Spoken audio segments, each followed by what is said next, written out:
Hey guys, Mike here from Movie Nation. The film begins with a human woman running away with a baby in her arms. We see that she is scared when she turns around as a giant blue hand treats her like a toy. She tries to escape, then is almost cornered and wounded with projectiles.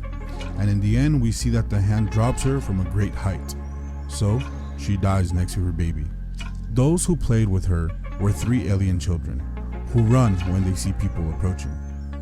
A family appears, and a girl sees a crying human baby and decides to adopt him. A voiceover of a human man tells us how his life began there, living in the house of a family that performs astral meditations, and they use a strange machine to place a necklace on him in order to control him. We see that the baby was not comfortable with the necklace, but it was used to drag it from one place to another with the wrist control, and the alien girl decides to name him Tear. Over time, the human pet learned that those aliens, called Draags, spent most of their time meditating in a way that seemed to send their souls or minds to the sky. However, we see that they must also work, and that they have their executive boards and the whole thing. While on television, some Draags say that they brought the human race from another planet, thinking that they were intelligent life, but that they discovered that they only had a certain ability to adapt and organize. There is a debate between whether these abilities can evolve into something else, saying that they have less of a lifespan than the Draag race, but a greater capacity for reproduction. However, this capacity causes wild human colonies to spread too quickly, unlike the luxury humans they use as pets, whose reproduction was well controlled. We see that baby Tear serves as entertainment for the Draag girl, who plays with him, bathes him, dresses him, and sometimes the boy rebels and bites her. The boy also witnesses how the family sleeps with machines that destroy and rearrange their bodies. We see that the Draag girl tries to copy the human eyelashes on her face, and that baby Tear plays a joke on her with black powder, which she returns with a blow. Another one of the girl's toys is a rainy cloud that can chase the baby and even electrocute him. But even under these circumstances, the voiceover of Tear admits that the Draag girl loved him and even taught him to speak. We see that the Draag girl gets her education through a headband that transmits all the knowledge to her, and that a malfunction in Tear's necklace made these lessons also reach his head. Outside the house, diamonds grow as if they were plants, and one day the Draag girl takes Tear for a walk. In ridiculous clothes, we see that Tear is trapped between diamonds that grow around his body, but the girl can break these diamonds using her whistle. Tear can also do this and has fun breaking all the diamonds. And another day we see that some Draag children use their humans to make them fight, joining them by the hair. The girl also wants Tear to fight, and they put him against an old man who starts singing until Tear makes him shut up by choking him. So the Draag children have to get him off. Over time, we see that Tear even learned to take lessons himself using the headband, although the Draag parents don't care because they believe that he does not know how to interpret these classes. However, they forbid the girl to take lessons with the human nearby, as they believe the human can distract her.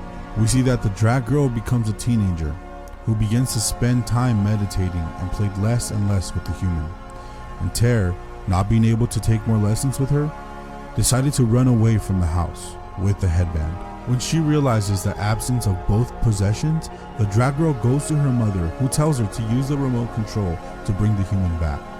And although the girl does not want to because it could hurt Tear, she ends up doing it anyway. We see that Tear is dragged by his necklace back home, but ends up stuck between 2 plants. And then another human appears with a gun to remove his necklace. This human also wears a necklace, but she says it is fake, and she wears it to deceive the Draags. Tear then tells her about the headband and the learnings they can get from it.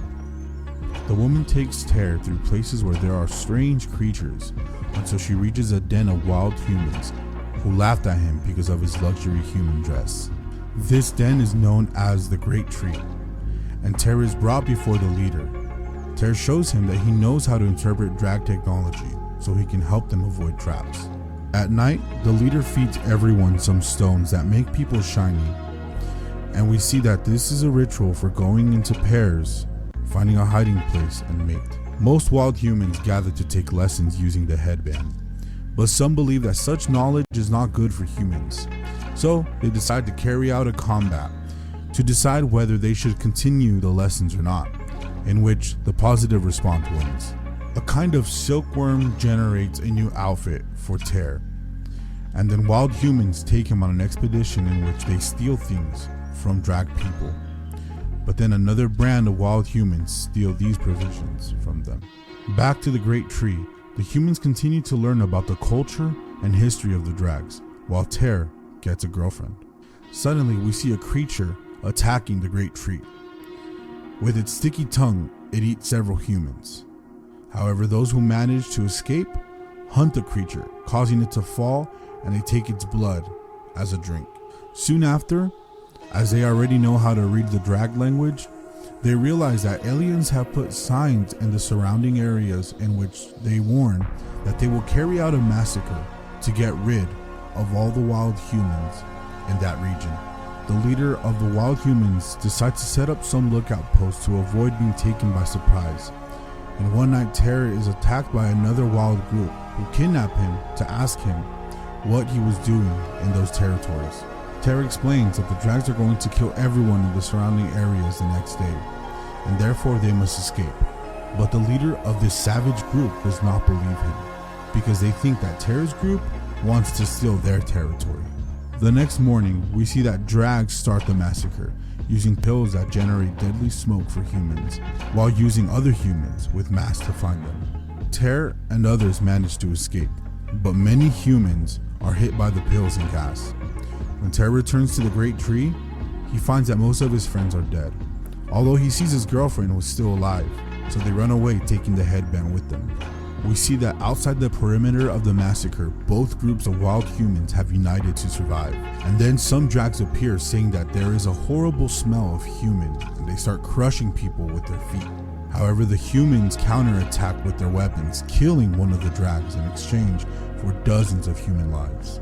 The leader of the Great Tree died in battle, so the leader from the other savage group takes control of all survivors to take them somewhere safe.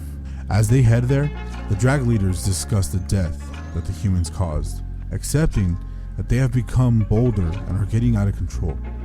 They also realize that they already know how to read the Draag language, since they arrange the supply boxes according to what they bring inside without having opened them. Then they begin to propose measures to bring humans under control, such as multiplying the killing measures by 6, a better regulation of the luxury human market, and starting to use a new type of deadly weapon against the wild ones.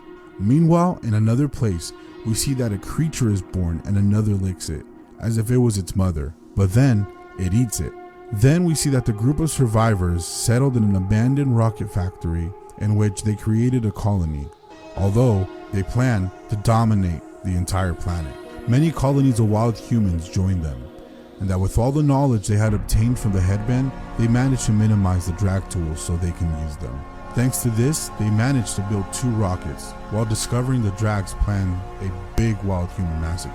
Then one day, machines appear in the abandoned factory, and throw circles of light that adhere to any surface, and which serves for human recognition.